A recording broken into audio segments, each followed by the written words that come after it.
one particular kind of malware that's particularly problematic in kind of the modern age of IT here, the modern age of remote work from home, and that is information stealing malware, or you might have heard them called info stealers, information stealers, credential access malware, things like that.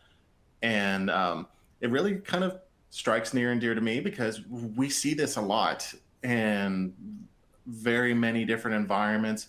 It's a very prevalent type of threat. And when people tend to worry about threats and they think of, who is state sponsor that's attacking me, they may not even think about this sort of thing because it may be too garden variety for them to think of.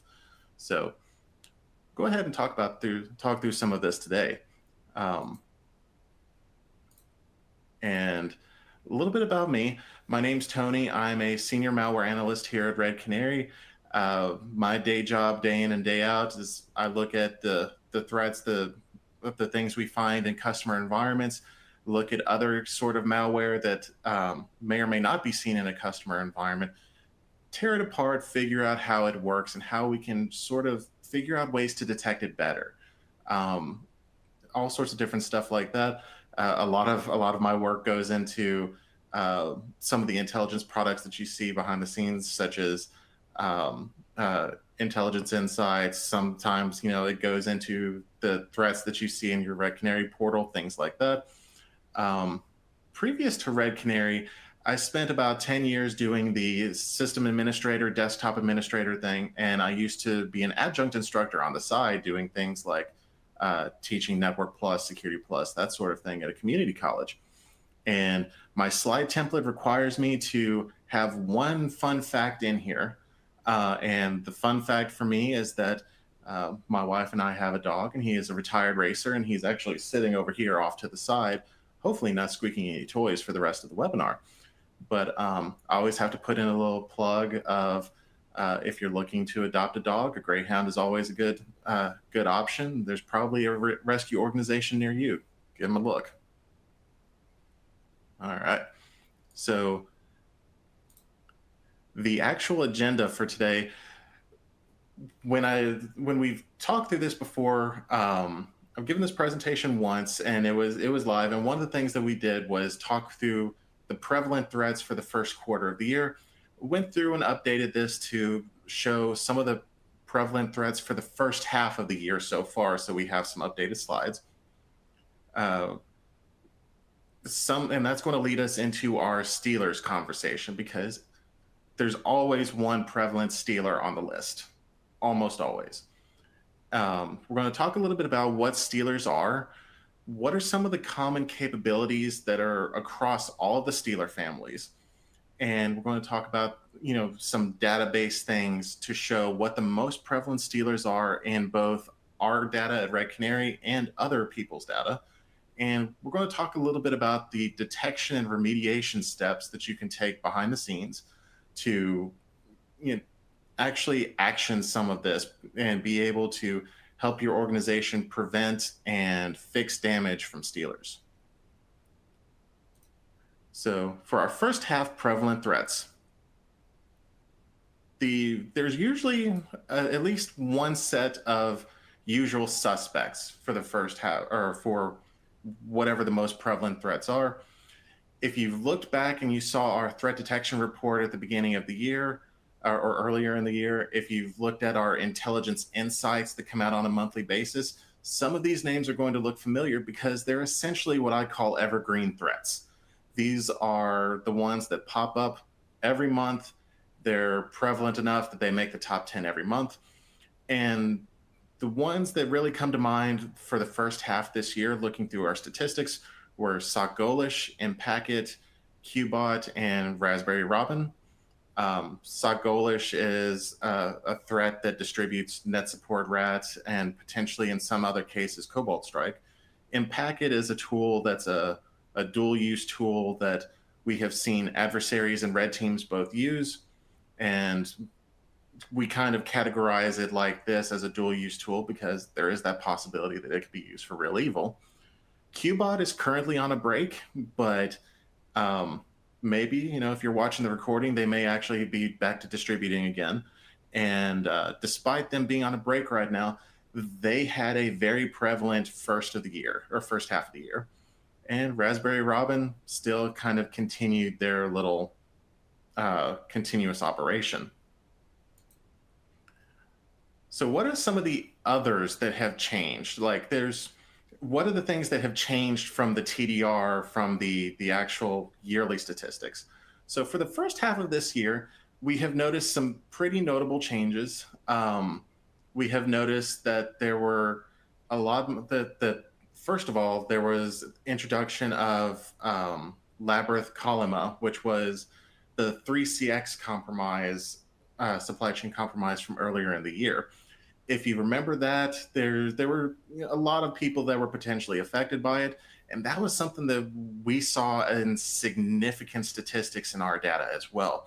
We had multiple different customers that reported seeing something like that, or we helped them find something like that in their environment, or help them find compromised 3CX software in their environment. In addition, Bootloader went up just a little bit. Prevalence of Net Support Manager that we saw across customer environments went up.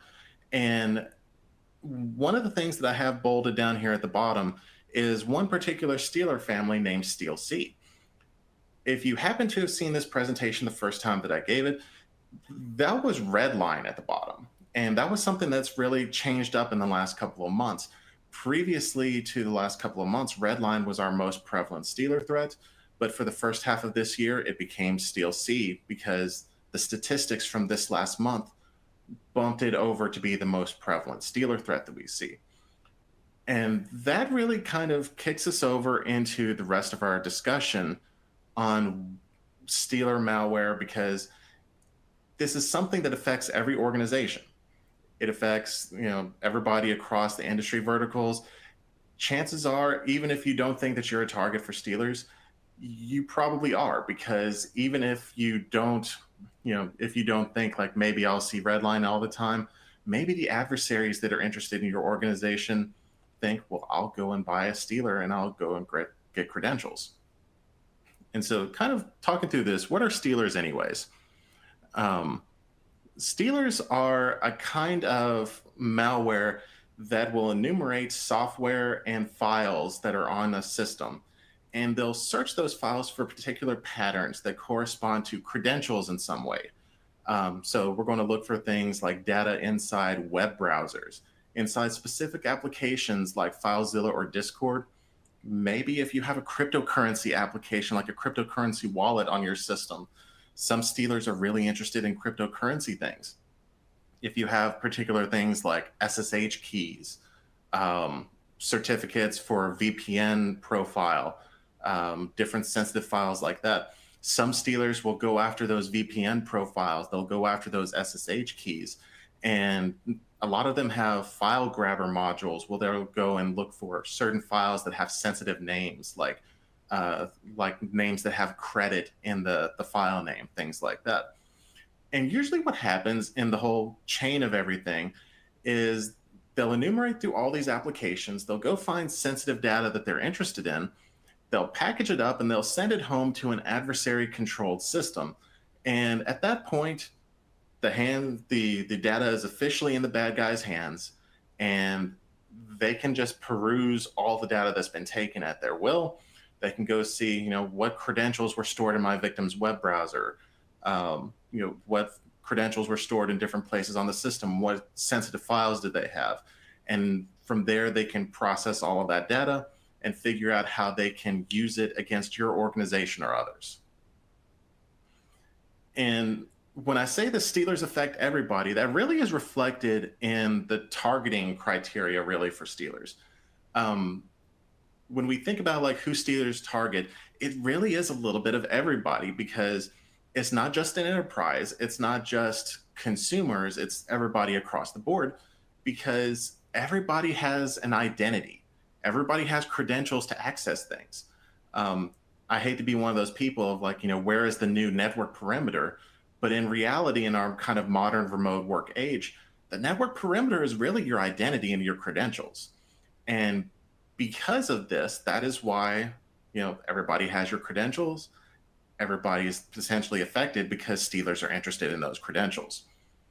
On the enterprise side, we're going to see stealers and adversaries using them targeting engineers and administrators. So if you work in tech, for example, if you have access to cloud systems like Azure or Entra AD, Amazon Web Services, all sorts of different things like that, maybe you store those credentials in your web browser so you don't have to continuously keep on typing them, something like that. Again, stealer can potentially grab those out of the web browser. And if they got those, then potentially they would have access to your cloud systems, be able to access resources as you. If you're a cryptocurrency consumer, something that is very commonly seen across most stealer families is they show a demonstrated interest in wallets, in cryptocurrency wallets and cryptocurrency transactions, things like that. And they'll look to grab credentials to access those wallets so they can drain money out of the wallets and move it around to their wallets. Even if you're not a crypto consumer and you're just the average consumer that is interested in things like Facebook or social media or doing your banking or anything else like that, there's a stealer for you. Believe it or not, there are some stealers that are really interested in getting Facebook cookies because that allows adversaries to access people's Facebook business accounts and be able to, do malicious ads and things like that as a business. They'll turn right around and use banking credentials, all sorts of different passwords for different services. And it's not just one particular service. It's not just one thing that is the biggest target. It's that there's a lot of targets across the board. There really is something for everybody. So we kind of know what it is, who is the target, and let's move on to how do we actually find stealers in the wild? Or how do our users find stealers in the wild? Usually, where do users encounter them the most? And what we've observed is there's usually 2 or 3 methods that people end up finding them the most prevalently. First of all, what we see very, very commonly is individual users searching for software via Google and potentially getting misdirected by a malicious ad. In our left part of the slide, this individual user was going after trying to find a cracked piece of software for Magic SoundForge. Pirated or cracked software is never a good idea because you can never guarantee that what you're getting is the actual product. That was the case here in this article that Zscaler had published. With this screenshot, that individual user was trying to get cracked software. They got a stealer instead. On the right-hand side, there was a screenshot that SentinelOne published as well. It was where this individual user had tried looking for Blender. Blender is a really popular 3D modeling software if you're into digital animation, digital art creation, things like that. When this individual user Googled for Blender 3D, you can even see there are 3 ads that are malicious ads that popped up on their search results before they even got to the legitimate blender.org page. For the average user who is not IT savvy, for the average user who is not extremely security savvy, this is an extremely easy rabbit hole to fall down. And it's whether or not they fall down it, it's really something it's going to happen. And it's going to be our job as security professionals to sort of figure out how to detect it and respond to it. The next that we see is software repositories. So in these screenshots, this was where we ended up seeing 2 software repositories in GitHub that had links in them distributing malware. So on the left-hand side, again, someone's looking for cracked software. Adversary says, I have cracked software right here. Come and download this. You do, and you get a stealer instead. Over on the right-hand side, in this case, this was targeted more towards other bad guys, kind of a no honor amongst thieves situation, where what they were going after is other bad guys who are trying to find cracked versions of stealers so they didn't have to pay for them. bad guy goes and downloads this silkloader.rar file thinking it's a cracked version of malware that they can use. Turns out it's really malware that was used against them. So again, cracked software is a bad idea. Even if you're, no matter if you're a good person, bad person, if you're an adversary or not, it's something that can't necessarily be trusted. And then we've also seen in things such as software supply chains. So if you're doing any sort of development in Python, Ruby, Node.js, anything like that, as soon as you move into non-trivial application development, you have to rely on third-party libraries, or else your work is just not going to get done. And adversaries know this. They know that there's literally a third-party library for just about everything. So what they do is they try to create clones of legitimate third-party libraries, such as colors.js or user agent parsing libraries, things like that. And instead of the legitimate software that is in those libraries, they'll turn around and replace it with malicious content. So if you mistype or think that you found the right package, but you found the wrong one instead, you may accidentally deploy malware to your own system or to an application server where where your project is being distributed. We see this a little bit less often than the cracked software and things like that, but it is still something that happens in the wild. And when it happens in the wild, it is especially prevalent in the mind with kind of availability bias because it shows up in the news. It's not really a good, news story that, hey, people are downloading pirated software and they're getting malware, but there's always a news story out every couple of months that more malware has been found in the NPM repository or more has been found in Python repositories. So even though it's not necessarily as prevalent in the statistics for us, it is still a big worry, and it's a big worry across everybody's mind.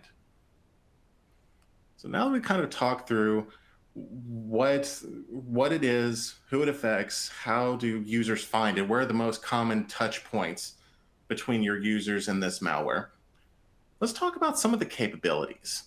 The capabilities of Stealer malware can vary between malware families, but generally there are a few common threads that exist between all of the malware families altogether. And that's kind of what I want to talk about. And as we start talking through this, if you have questions, if there's something that you want to learn more about, absolutely hit up the little QA box that's in the webinar interface, and we'll try to work through all the questions that we get. So the first and foremost part of stealers that most people are used to have already heard is that stealers are very concerned with credentials from web browsers. And that's essentially because again, modern age remote work, if your credential is the perimeter, if your identity is the perimeter of your network where you interact with your enterprise resources, your web browser is going to let you use that identity, right? If you are logging into Azure AD, if you're logging into Entra AD, if you're logging into your Okta, if you're logging into all sorts of different things, you have to log in from your web browser. So most people are going to be using a combination either or of Chromium-based web browsers, which these are going to be things like Chrome, Edge.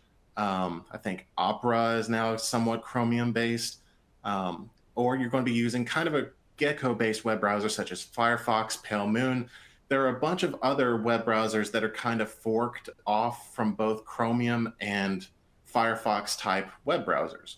So because all of those are forked off from common projects, one stealer that knows about all of the different software names can just manipulate a couple of strings and get credentials from any of those web browsers. So the good news and the bad news is, so with all of this stuff is that, yes, you can go use kind of an obscure web browser and think that maybe you're safe from stealer malware. If that web browser is still based off of Chromium or is still based off of Firefox, it is not going to help you. And you're still going to potentially be at risk. The things that it's going to try to get from your web browser is going to be things like your history, cookies, credentials, cards. This is going to be payment cards primarily, and form data that you put in. So if we're talking with form data, this is going to be things like your address, social security number, if you've saved it in a form, different things like that. Credentials would be stuff that is saved in your default password manager inside the browser. We're not talking 1Password or Bitwarden or any of those yet. We're talking the stuff that is just in the Chromium password manager or the Firefox password manager. And what we have started seeing a lot more of recently is more stealers being concerned with browser extension settings.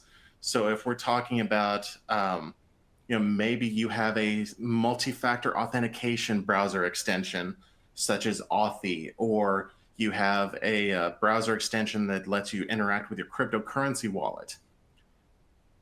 All of those extensions are very well known to adversaries. They know what the extension IDs are. They know how to enumerate the extension settings for those. They will absolutely go and look for that data, and they'll absolutely try to go and dig out whatever sensitive secrets are in there and try to take it home. Outside of web browsers, there's a little bit less common, a little bit less things that people are familiar with. And usually it's credentials inside specific application files. And usually the reason people are less familiar with this is because they're not really familiar with the different exposures, the different threat surface that is available with the different applications that you use.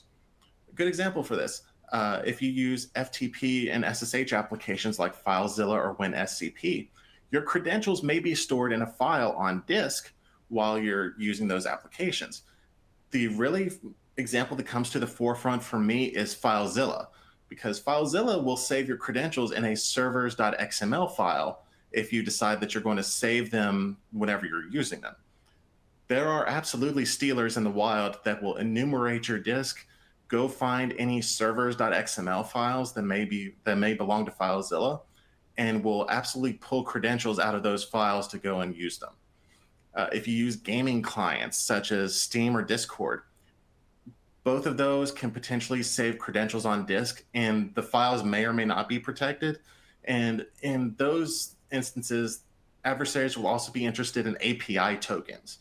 So if you use a specific API token to push things to Discord, adversaries will be very interested in that API token, so they can go and be able to send messages to Discord as themselves.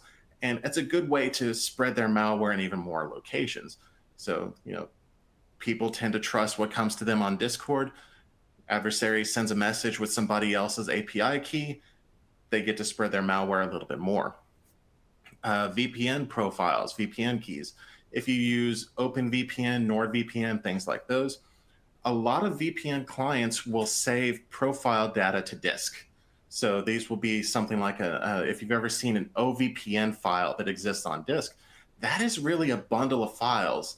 And one of the files inside may be a TLS certificate, an X509 certificate of some kind. And if you have the public and private key together that identifies you to a VPN service, that is something the adversary is really going to be interested in.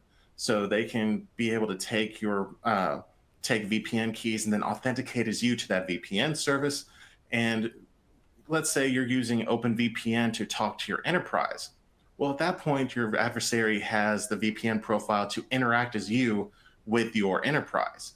The risk with that is a little bit more than if you're using something like NordVPN or things like that are the public VPNs.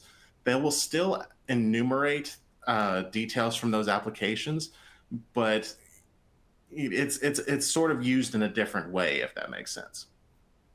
And the last one that people don't really think about as much are going to be miscellaneous files and folders such as your documents, desktop, downloads, all sorts of different folders like that are in your user profile. And what these stealers will do is they'll typically have a file grabber module, and they have a list of keywords inside the module. And it's going to be things like credit, social, bank, Chase, Capital One, like bank names, different things like that. And they'll look for files that have those keywords in the name or the content.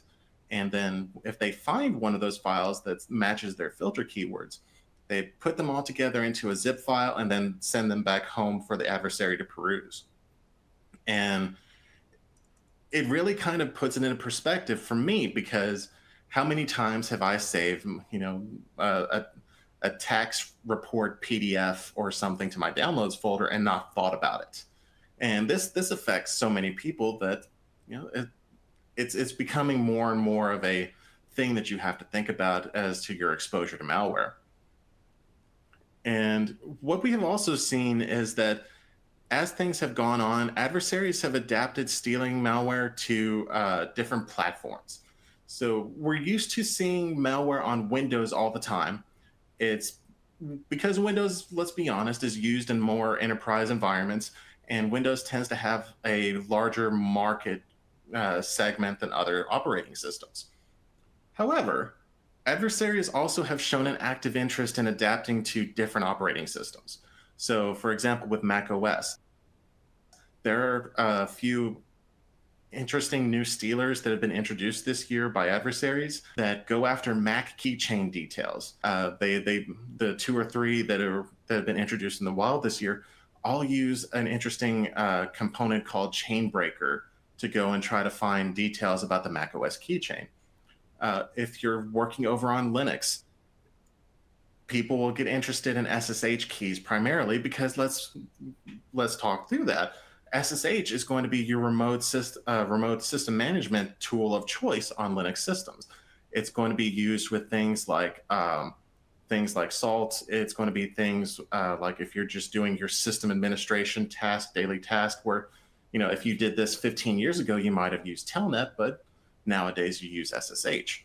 And usually the evolution that people have is they go through their SSH passwords and then realize, oh, I need to use keys instead. Well, adversaries know this. And as a result, they'll look for authorized keys and things like that that are laying around on disk on your Linux systems. And something that's been a lot more prevalent in the last year, 2 years, has been looking for cloud secrets.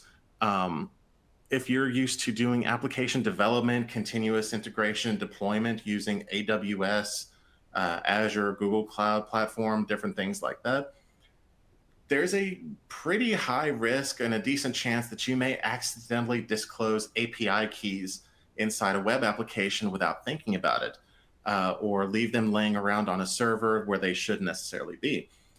Adversaries have gotten used to this sort of perspective of, if they can just get access to an infrastructure system, they can run some stealer type code, go find API keys, then turn those API keys around and be able to access a cloud environment and do things in your AWS instance. Like if they wanted to send spam email out of your AWS instance, they could immediately do that by taking AWS credentials from a stealer and turning those around to use them.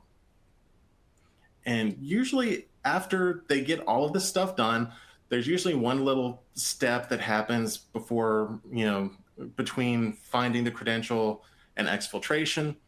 And usually the exfiltration process here, they end up doing some sort of staging, which is going to be a zip archive. Sometimes that zip archive is created in memory only. Sometimes the zip archive is laying around on disk. If you're using EDR technologies, endpoint sensors, zip file written to disk is going to be potentially one thing that you can look for in detection analytics. The zip file being created in memory and just shipped out over a network connection without touching disk, that is becoming a lot more common with stealers like RedLine, other ones like that realize that the more artifacts they leave on disk, the higher the chance that they'll be detected. So it's not something that's seen with every malware family. You won't see the zip file being written to disk. But with most of them, they have to use an archive format of some sort to get all of their files together and then send them home. After they create their archive, the way they send them home differs between malware family. Some adversaries host their own servers. Some adversaries love to maintain their own infrastructure, just like we do. And you may see one stealer upload a zip file to an adversary-controlled system. You may see that adversary using Telegram or using Discord, a service that they don't have to maintain, but they can still have relatively privileged and private access to. That is something that we have seen in the wild as well with multiple stealer families using Discord, or I say Discord, using Telegram, first of all, where the stealer will copy everything into a zip file, then use the Telegram messaging service to send it home. Adversary pulls that zip file out of the Telegram channel and then goes and uses the data. The same sort of thing can happen with Discord. It's just different channel, just a different messaging type. And the reason those are really popular is because adversaries don't have to manage that infrastructure. It's low to no cost. They can literally just spin up another instance. If they get caught, they can spin up another one after it with a different identity and keep on going. And then after that, they have to figure out a way to turn those credentials into a profit. It's not just it's not as simple as congratulations, you have credentials, you can now have more money. Just like anything else, they have to figure out a way to either sell them or use them in a valuable way. So they may turn those around and sell those, sell what they call stealer logs on dark websites, or they may sell them to individual people that they know, individual groups that they know.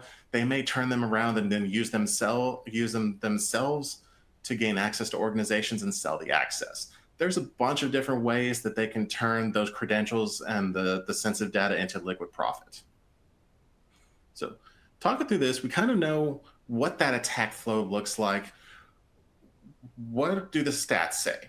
So it's kind of, up until this point, we have a little bit of healthy respect, healthy fear for some of the stealer malware. In reality, how often does it come up in the wild? And I wanted to cover a little bit of Red Canary statistics here to show that, it's not just something we have picked to go and scare people about. This is something that we see a lot and we want to make sure people are educated for.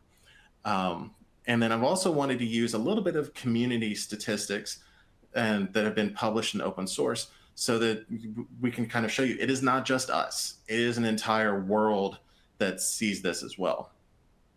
So first stats I wanted to kind of cite here is Malware Bazaar. Malware Bazaar is a really neat site that is a kind of, I want to call it a malware aggregation service almost. If you have a bunch of malware researchers, reverse engineers, analysts, all sorts of people that look for malware for a living, will tell Malware Bazaar about the samples that they have found and potentially upload those samples if they can. So Malware Bazaar keeps track of the statistics of all the malware that gets uploaded to it. And this slide is a little bit aged, but it is still relatively recent. I looked at the stats earlier today, and most of the malware families that are up here are still at the top. So if you look through the different stealers here, or through the different malware families on the left-hand side, Agent Tesla, RedLine Stealer, Formbook, Snake Keylogger, Loki, all of those, the grand majority of that top 10, the top statistics there, are all stealer types of malware. The rest are either malware that can potentially deliver stealers or some sort of remote access tool. Mirai is the outstanding outlier here because Mirai is a DDoS tool, or potentially DDoS botnet malware. And then over on the right-hand side with Malware Bazaar, one of the tools that Malware Bazaar kind of integrates with is the CAPE sandbox to do malware detonation. And as a result of its interaction with Malware Bazaar, CAPE also has some interesting statistics of the different malware samples that have been submitted to it. Again, the majority of the top threats here, things like RedLine, Formbook, Snake Keylogger, Lokibot, Radamanthus, Vidar, like all of these are stealer threats. There are a few there that are not stealer threats, that they're more remote access tools, but it is extremely prevalent across community statistics. It's not just Red Canary statistics here, which, speaking of which, that'll come in another slide. But first, talking through the other folks that have talked about stealers, other folks that have observed stealers in the wild. It is not just community statistics. It's also stuff that's been observed by the US government. So CISA is really good about publishing some details when they can over different threats that are advanced and as well as garden variety things that they see in the wild. Uh, some of the top malware threats that they saw in 2021, uh, they listed kind of a top 10, and the majority of the top 10, again, were stealers. So in 2021, the majority of the things they saw were Agent Tesla, Azerolt, Formbook, Ursnif, Lokibot. All of these have stealer components to them or are primarily designed to be stealers.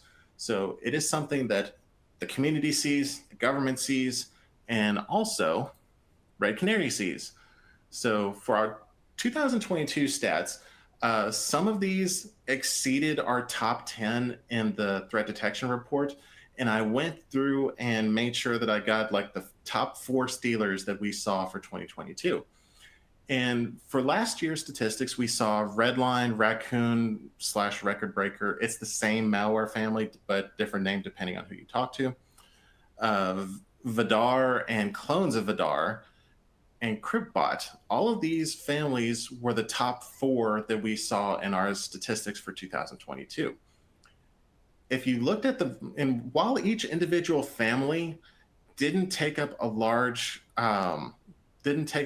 percentage overall, if you combine those top 4 stealers together, it has the combined volume of more than 6 of our top threats.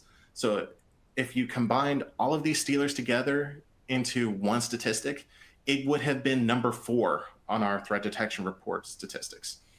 And out of all the detections, out of all the threats that we saw for 2022, 5.1% were these 4 threats. If you think about, the number of organizations that we protect, the number of endpoints that we protect across the globe, that is a significant number. Like even if you only monitored, just a few systems, 5.1% is still a pretty significant number. So for 2023, the first half of the year, the stats were a little bit different. Some of the names are the same, some of them have changed. Primarily, SteelC wasn't on the list for last year, primarily because SteelC didn't exist last year in public documentation that we could find. RedLine was still on the list now, that was on the list previously. Danabot is on the list, and Raccoon / Record Breaker is on the list. And the statistics from June really put over SteelC into being the most prevalent one. If we did not have the June statistics, RedLine would still be on top. And that's really usually what we see, is usually RedLine is the most prevalent and SteelC was the outlier this time around. If you want to learn more about that, about the statistics that we saw, I really highly suggest going and looking at the intelligence insights that we published on the Red Canary website from, I think it was like July 20th, something like that, to cover June statistics. Again, if you combined all of the statistics from these malware families into one, this would have been number 2 or number 3 for the year, for the first half of the year. Because each individual family doesn't take up a large portion of the pie, none of these really made our top 10. However, if you combine them all together, it makes up a significant portion of the threats. And in fact, for the first half of the year, it's not quite as high as the 5.1% earlier, but 3.33% of the threats that we have seen for the first half of the year were all these 4 malware families. So that's a really significant thing to me, that really shows it is not just one little thing. It is affecting everybody and not just one sort of segment of the population. And one of the horrible things about stealers is, even though we have stats on the stuff we know about, there are more stealers being created every day. So SteelC was first documented in February of this year by Sequoia. And prior to that, we didn't really see SteelC stuff. We didn't really see it in public documentation, anything like that. However, it really hit its stride this last June for us. it's not just Windows-based malware again, it's also Mac OS. There are more Mac OS and more platform-specific malware for Mac OS and Linux now than there's really ever been. Um, so in the last year, we have seen new Mac OS, Mac Stealer malware, Mac Stealer malware, and Atomic Stealer, which is uh, another threat that we've actually seen a decent amount of in the last week, where it was a Mac OS stealer that will send data to Telegram, just like we've talked about before. So we kind of know the statistics, how prevalent it is. How can you operationalize this? What are some things that you can do to understand how this affects your environment and be able to go hunting for it and look for it in your environment? And I'm going to talk you through some detection analytics, some detection ideas that we use at Red Canary that have been very successful for us. And they usually follow kind of this attack tactic path. We know that the malware has to execute. At some point, there's defense evasion involved usually, because what happens is the adversary will buy their stealer and then they end up buying some sort of product to combine with it to protect their malware. They're so concerned that their malware is going to be detected by antivirus that they buy an additional product that goes with their stealer that may make the stealer easier to detect, which we're going to talk about in a second. At some point, that stealer goes and grabs credentials. It accesses the credentials in odd ways. Maybe it dumps them from a macOS keychain. Maybe it pulls them out of a web browser. It collects all of those into a zip archive, which may or may not be written to a disk. And then it goes and exfiltrates them. There are detection analytics that we can use at pretty much each phase of the attack chain here. And first of all, for execution detection opportunities, stealers can get deployed in many, many different ways. We have definitely seen the stealers get deployed via just generic, what I call cracked software installers, where someone runs setup.exe and it turns out to be a stealer instead of the software they wanted. In many, many cases, we also see stealers getting deployed using malicious PowerShell scripts, PowerShell scripts that have suspicious base64 encoding in them, or hex encoding, or different things like that. And those PowerShell scripts will reach out to an external website, grab whatever the malware is, and download it to disk, and then try to execute it, or they'll try to wedge it into memory and execute it. Sometimes we see JavaScript or JScript on Microsoft and VB making network connections to go and do this. And it's because, again, what will happen is, like, maybe you have a suspicious lure that says, invoice.pdf.js maybe, or something like that, where someone double clicks it, goes out and grabs the malware, brings it back to execute. And it's kind of an interesting thing where if you learn how to detect on these, you can potentially catch stealers, but you'll also catch a lot of other malware families as well. And it's because the strategies for delivering stealers don't really vary a lot from delivering all the other malware families in the wild. So if you learn how to kind of recognize suspicious PowerShell encoding, downloading, suspicious JavaScript, VB script, and then suspicious things where Python makes weird connections to Telegram, Discord, things like those, that can help you go and find additional malware families that are above and beyond just stealers, and be able to protect your organization better. A good example of some of what this looks like in the wild here is shown on this slide. In this particular case, we observed an application masquerading as WhatsApp. And what happened was this adversary combined their stealer together with a specific product to try to protect it. That product would execute a suspicious PowerShell command that was encoded, and then that PowerShell command would issue a start sleep command for a few minutes as a way to deter sandboxes or to offset the execution time to make the user think, well, maybe something is wrong, maybe it's not acting like I want it to, and then they just go on with life and forget their interaction. This is something we have observed with many, many threats, not just stealers, but also others.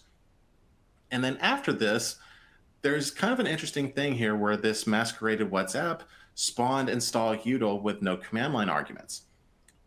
That leads us into kind of our detection or our evasion detection opportunities. There are some processes that really should always have command line arguments, and install util is one of them. So what is happening in that case, and what happens in many others, is that an adversary will combine their stealer together with a product that does process injection. And what they will do is they'll pick a arbitrary process to spawn, pause that process while it spawns, inject code into it, and then tell it to execute the code. And what they'll do is they'll pick out these arbitrary processes that are most commonly things like app-launch.exe, the C# compiler, Visual Basic or ASP.NET compilers. In our previous example, we had install util. All of these things should have command line options because they're essentially useless if you don't use command line options with them. If you're using a C# or a VB compiler, if you don't specify the things to compile, no code gets compiled, right? So that was something that we've operationalized very successfully at Red Canary, trying to look for these suspicious processes that have no command lines and also have network connections. Because at that point, we know something suspicious is going on, something is being injected into it. And in this example, again, we have a setup.exe file that spawned app-launch.exe. There's no command line in there whatsoever, and there really should be. And in the detection, I don't have it shown here, there were also network connections that came off of app launch that showed that data was being either downloaded or sent home. Then immediately after this detection or this defense evasion opportunity, there's also a little bit of opportunity around the credential access techniques that are used by malware. How the stealers access credentials generally differs between the stealer family, but there are 2 or 3 families that act in a very similar manner. The examples for these, if you remember from the previous slides, there were Raccoon and Record Breaker, Steal C, and Vidar and the clones of Vidar. All of these stealers require third-party DLLs to extract data from web browsers. That is something we can do a detection analytic around. In fact, that's one of the things that we use. And what they'll do is they'll look for specific DLLs such as Mosglue, FreeBLL3, NSS3, and SQLite3. All of these DLLs are used for accessing things inside either Firefox or Chromium browsers. They'll download these DLLs from an adversary-controlled website and stash them into a folder that they really don't belong in, such as C program data or the app data local load folders. The legitimate way that these DLLs are used by web browsers, they should only be written into like your app data Mozilla Firefox or your program files Mozilla Firefox folder. Their existence outside those folders is extremely suspicious. And what that kind of looks like in a detection is something similar to this. So we have one setup file that went through and pulled down all the different DLLs that it needed to be able to extract things from a browser. And then finally, or I say finally, next to last would be collection. Depending on whether your malware saves things to disk or not, it may have specific file name patterns that you can look for. So we're going to look for things with preset names such as keychain_passwords or Google Chrome CC. By the way, neither of these are made up. These are actually legitimate names that malware will use in the wild. Keywords such as passwords, cookies, or underscore files. All of these have been seen with threats like CryptBot with some of your macOS stealers and other things as well. And what this will look like for us is we have a setup file here that created profile1 logins and actually an underscore screen underscore desktop right there.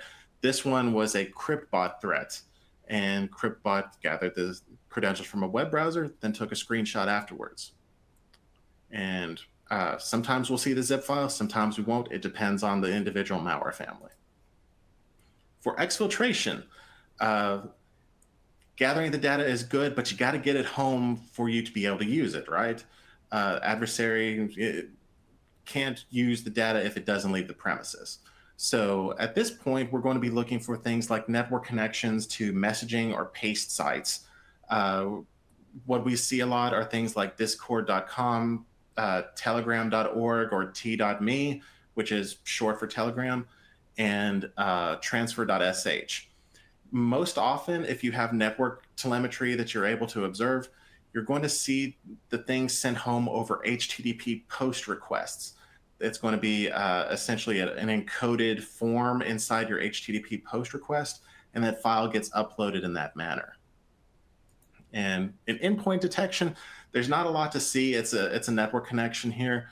So in this case, we saw something masquerading as the tool Rufus talking to t.me and then uploading data from there. So this is all good. What happens after you've detected? What can you do to fix the damage that you have? Because at this point, if you've detected it, there's a high chance that credentials have made it off the premises to an adversary's hands. And the first thing to really do is to not panic. And we want to scope things out, because if we panic and we just have a knee-jerk reaction, things can get bad from there. So for credentials, or you want to kind of inventory the credentials that you have stored. If you suspect a stealer malware is executed on one particular user's system, go to that system and see what credentials they may have stored in their Chrome or their Firefox browser, something like that, so you know which ones to reset. Take a look. What files did the victim have on their system? Did they have some sort of potential social security numbers, HIPAA protected data, things like that? Are there any bank accounts? Are there any cards that might need to be locked, revoked, or rolled over? Things like that. All of those are questions that you may need to get into with the scope. And after you kind of scope everything out, we want to reset and monitor. And this is going to cover multiple areas here. This is going to cover your enterprise as well as your organization, your individual victims' resources potentially. And that monitoring responsibility is different depending on who's affected by it, obviously. So if your user had enterprise credentials stored in their web browser, we definitely want to reset those enterprise credentials, reset their Active Directory things, and give them new credentials to be able to get access to resources. If that user has used their system for personal things like personal banking or shopping or something like that, it happens. It absolutely is something that happens in the wild. We want to advise that victim to reset their personal credentials. That's not necessarily something you can control, but it's always something we want to keep that employee, we want to keep that person happy and healthy as possible. So let's try to keep them in a good position. And then if your organization's bank accounts are affected, sorry, that is something you want to monitor for suspicious activity. If, for example, the person that was affected in your organization was an accounts payable person or a purchasing person, someone that has access to company credit cards, things like that. That may also be something that you would advise for your individual user, your individual employee, if they're affected. And it's not really a sexy idea. It's not really an awesome thing, but we also want to have a mind for compliance. We also want to notice, is there a possibility that any of the data that could have been taken by this stealer regulated? Is there HIPAA protected data that is stored on this user's computer? Is there something that's FERPA or other regulation protected? If so, do we have to notify parties that this data was taken? It's not really a fun conversation, especially when fines and when different things are involved. But it is something that definitely needs to be said, because it's not necessarily something that you might think about up front. But if there's a file grabber component, the files that were grabbed were HIPAA protected, that is potentially exposure to a HIPAA fine, different things like those. It's definitely something that you want to make sure that you have understood whenever you scope out and try to respond to your incident. So the last little bit before kind of looking at the questions and answers here, kind of our takeaways. We want to kind of understand, have a healthy respect for this situation. Stealers are extremely prevalent, and they're not always targeted. They're usually opportunistic. And the reason stealers are opportunistic is because they're used by so many different kinds of adversaries. The adversaries may have a specific interest in your organization. The stealer is just a tool. A screwdriver doesn't have an interest in breaking into a house. The person using the screwdriver does. It's the same sort of concept. Stealers can be detected with multiple methods, and that's something we've used to great effect at Red Canary. We've talked through some of those detection ideas that you can go and take use in your organization now. And our response to how stealers are used can be key to prevent access to adversaries in the wild. The longer you wait to reset credentials and respond to your threat, the worse, or I'd say the worst things will be, but the more time the adversary has to turn those credentials around and use them. If you have just an hour or two response time, those credentials can get invalidated almost immediately. And adversary has nothing they can monetize. That's an awesome amount of power to have as an individual person, that you can mess up your adversary's operations that much. Okay, so this is where we get into the questions and answer session. And we've also got a bunch of questions down here into the Q&A session. And while we're going over this, I believe you should be seeing a pop-up that if you want to give us a little bit of information, can help us understand how we can help your organization. So let's go take a look at some of the questions that we got. So first question, what percentage of info stealers nowadays might be bloated with junk data to avoid detection? So this is coming from somebody who's a malware analyst. I know they are. And the reason this is a really good question is we have seen a lot of malware in the wild that is bloated with extra bytes to turn it into, from a very small malware sample, such as like 5 megabytes, 10 megabytes, and explode it out to 300 or 400 megabytes in size. And the idea is that the larger the malware is, the harder security tools have to work for detection. And adversaries know this. They absolutely go after this sort of thing as a way to make security tools give up or malfunction when they choke on larger malware. I don't know if I have a solid percentage of the info stealers, but I see it on a weekly basis. It's not necessarily an everyday thing, but I do absolutely see it on an everyday basis. So the next question, if I use portable web browsers, can these malware still steal credentials saved? That is a good question. So it depends on where you have the web browsers installed and how you have them written to disk. A lot of stealers will have paths hard-coded to like C program files, whatever your particular web browser is. Some of them won't. It just depends on how they're implemented. If you have them written to a folder like your desktop or your documents or things like that, there's still a decent chance that the file grabber modules would still affect those portable browsers. It all depends on your installation locations, things like that.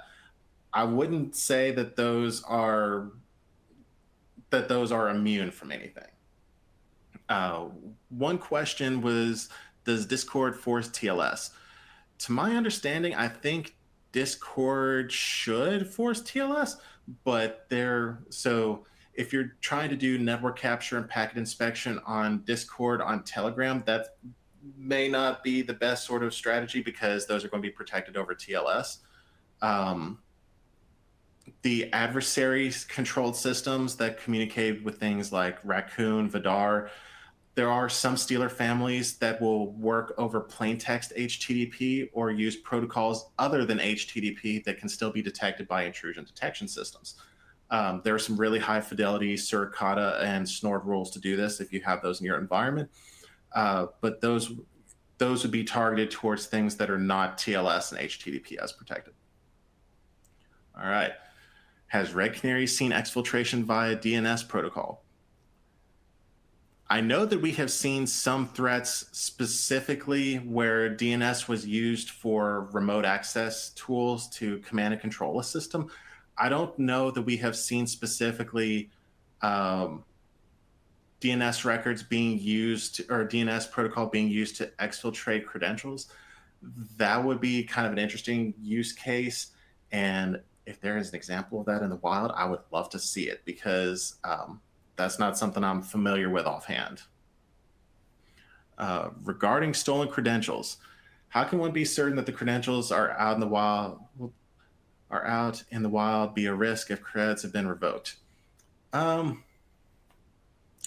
This is something that you're never really going to be 100% sure about, I guess, because you don't necessarily know 100% what your adversary has. The best you can do is kind of have an idea of scoping of what was likely on the system at the time that the stealer executed. And it's sort of kind of the best we can do sort of answer, where the best you can kind of hope for is figure out what data existed there, take action based on the data that you think may have been taken, or the credentials that you have scoped out were most likely to have been taken in the middle of a stealer incident, and sort of do those credential resets, do those rotations, and just go from there. And hopefully you have scoped it out enough, and hopefully you have been able to take fast enough action before they get turned around and used in another way. All right, and the last question that I have here, which there's a lot of good questions, thank y'all for this.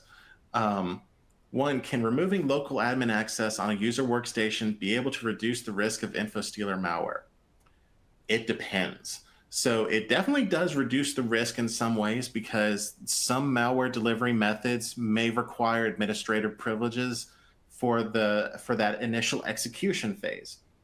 If the execution phase does not require administrative permissions, then your infostealer malware can still potentially execute if you don't have anything else to prevent that. So a good example use case of this would be if your malware lure was a JavaScript or a VB script file. It requires no administrative privileges to be able to use those files. So at that point, what would happen is your individual user could double click on that script file. It would launch the chain that eventually goes out to grab the stealer and then execute it, and then send the malware home.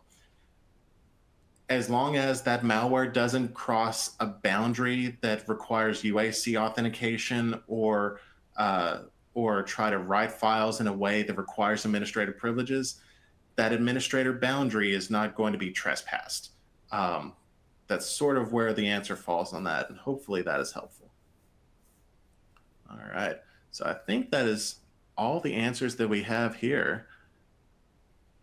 And I think that is all we have pretty much got for the day.